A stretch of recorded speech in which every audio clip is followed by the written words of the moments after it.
নমস্কার বন্ধুরা, Piyali lifestyle with village ফুডে সকলকে স্বাগত জানাচ্ছি।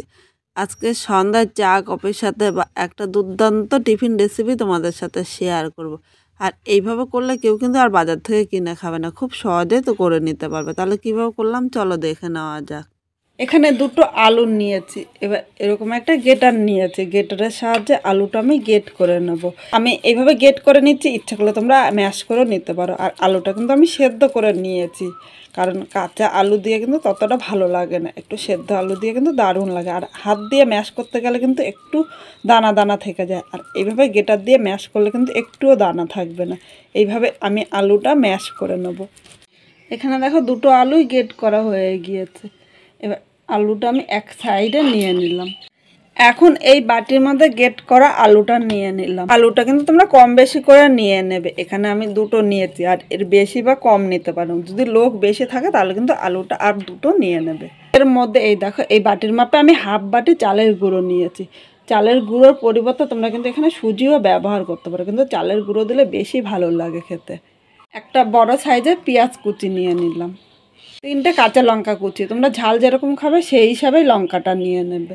অল্প ধনে পাতা নিয়েছি, যারা ধনে পাতা পছন্দ করো দেবে, আর যারা ধনে পাতা পছন্দ করে না তারা ধনে পাতাটা স্কিপ করতে পারো। কিন্তু এখানে ছোট চামচের হাফ চামচের একটু বেশি হলুদ নিয়ে নিলাম।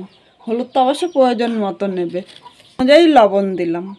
চামচ ভাজা মশলা, এখানে জিরে, ধনে, মৌরি, গোলমরিচ একসাথে ভেজে রেখেছিলাম। এই মশলাটা দেওয়াতে এর স্বাদটা কিন্তু আরও দ্বিগুণ বেড়ে যাবে। কিন্তু এবার এর মধ্যে আর মশলা ব্যবহার করবো না, ইচ্ছা করলে তোমরা কিন্তু আরও মশলা দিতে পারো। যেরকম একটু আমচুর পাউডার দিলে টক টক লাগে, কিন্তু যেহেতু আমি এটা একটু ঝাল করব তাই এখানে কিন্তু আমি আর মশলা ব্যবহার করব না। কিছু আলুর সাথে ভালো করে মিশিয়ে নিতে হবে। এরকম মুখরোচক রান্না থাকে, খেতে কিন্তু দুর্দান্ত লাগবে। এইভাবে মাখতে মাখতে যদি মনে হয় তাহলে আর সামান্য একটু চালের গুঁড়ো এর মধ্যে আমি দেবো, আর যদি না লাগে তাহলে কিন্তু দেবো না। আর একসাথে খুব বেশি দেওয়া যাবে না, কারণ আমি এর মধ্যে কিন্তু জল ব্যবহার করব না, জল ছাড়াই আমি মেখে নেব। আজকে খুব সাধারণভাবে ঘরে থাকা উপকরণ দিয়ে তৈরি করছি। তোমাদের যদি ভালো লাগে তাহলে একটা লাইক, শেয়ার ও কমেন্ট করো, আর সাবস্ক্রাইব করে পাশে থাকো, যাতে নতুন নতুন ভিডিও আপলোড করলে সবার আগে নোটিফিকেশান আপনাদের কাছে পৌঁছিয়ে যায়। আর ভালো লাগলে পরিবারের সবার সাথে শেয়ার করতে কিন্তু ভুলবেন না। এখানে দেখো এখনও কিন্তু নরম আছে, আর একটু চালের গুঁড়ো এর মধ্যে লাগবে। আমি সামান্য একটু চালের গুঁড়ো নিয়ে নেবো এখানে, আর হাফ বাটিরও কম অল্প পরিমাণে চালের গুঁড়ো নিয়েছি। এবার এই চালের গুঁড়োটা এর সাথে মিশিয়ে নেবো, আর একসাথে খুব বেশি দেবো না। কিন্তু কাঁচা লঙ্কার কুচি দিয়েছি তাই কিন্তু আর গুঁড়ো লঙ্কা দিইনি, ইচ্ছে করলে তোমরা গুঁড়ো লঙ্কাও দিতে পারো। কিন্তু আমার মনে হয় গুঁড়ো লঙ্কাতে এইভাবে কাঁচা লঙ্কার কুচি দিলে মুখে যখন পড়বে খেতে কিন্তু দুর্দান্ত লাগবে। বন্ধুরা এখানে দেখো সব কিছু ভালো করে মেখে নিয়েছি, আর এইভাবেই কিন্তু মেখে নিতে হবে। দেখো খুব বেশি শক্ত বা খুব বেশি নরম করিনি। হাতটা একটু ধুয়ে আসবো, কারণ হাতের মধ্যে দেখো পুরোটা লেগে গিয়েছে। হাতটা পরিষ্কার করে চলে এসেছি। এবার এই সাইডে একটা প্লেট নিয়ে নিলাম। এবার এখানে দেখো আমি এরকম করে নিচ্ছি, মানে গোল করে একটু লম্বাটে করে নেব, আর তোমরা তোমাদের ইচ্ছে মতো করে নিতে পারো। হাতের মধ্যে প্রথমে এরকম গোল করে নিলাম, তারপর দেখো দুই হাতে এইভাবে করে নেব, আর হাতের মধ্যে কিন্তু একটুও লেগে যাবে না। এই দেখো এইভাবে কিন্তু করে নিচ্ছি। এইভাবে সবগুলো আমি করে নেব। বন্ধুরা এখানে একে একে সব কয়টা তৈরি করে নিয়েছি, আর খুব সহজে কিন্তু তোমরা তৈরি করে নিতে পারবে। বিকেলে কিন্তু দুর্দান্ত লাগবে, চা কফির সাথে কিন্তু দারুণ লাগবে। অবশ্যই বাড়িতে কিন্তু একবার ট্রাই করবে।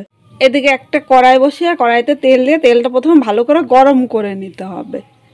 তেলটা কিন্তু হিটে গরম করে নিয়েছি। এবার আগুনটা একটু মিডিয়াম করে দিলাম। এবার একে একে সবগুলো আমি দিয়ে দিলাম। যখন ভাজবো একটু মিডিয়াম আগুনে ভাজতে হবে, কারণ খুব জোরে আগুন দিলে উপরটা কালার হয়ে যাবে আর ভেতরটা কিন্তু কাঁচা থাকবে, তখন খেতে ততটা ভালো লাগবে না। আগুনে একটু সময় ধরে ভাজলে কিন্তু প্রতিটাই খুব সুন্দর হবে।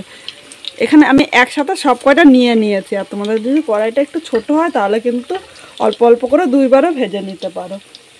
এবার যেই সাইডগুলো তেলে ডুবে নিয়ে এইভাবে চামচ দিয়ে উপর নিচ করে দিলাম, তাহলে কিন্তু দুই পিঠই সমানভাবে হবে।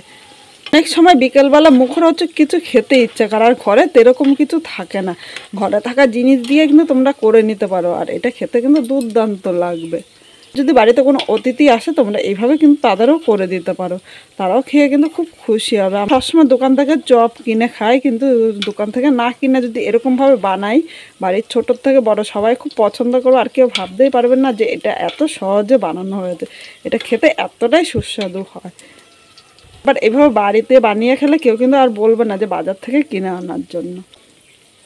বন্ধুরা, তোমরা কোন জায়গা থেকে দেখছো অবশ্যই সেই জায়গাটির নাম বলো, কারণ এর পরের ভিডিওতে যাতে তোমাদের ধন্যবাদ জানাতে পারি।